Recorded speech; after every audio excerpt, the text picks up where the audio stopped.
গতকাল রাত 10টার দিকে আমাদের নিয়মিত চেকপোস্ট ছিল, যেটাকে আমরা এই ঢেলে সাজিয়েছি।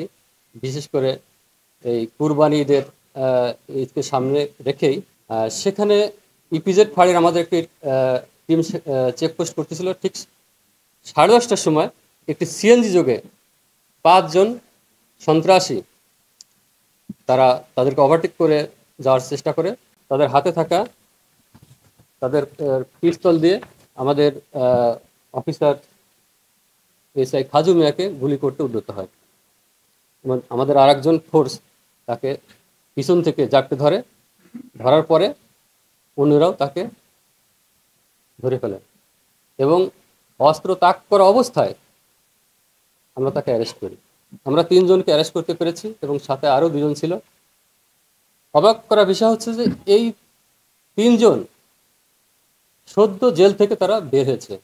তার ভিতরে 2 জন, একজন রাকিবুল হাসান রিয়াদ, একজন সোহাগ মোল্লা, গতকাল সন্ধ্যায় তার জেল থেকে বের হয়েছে।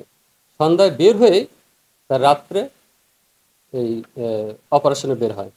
এবং আরেকজন খায়রুল হাসান, বাড়ি শ্রীবল্লভপুর, কুমিল্লা, সে 1 মাস আগে জেল থেকে বের হয়।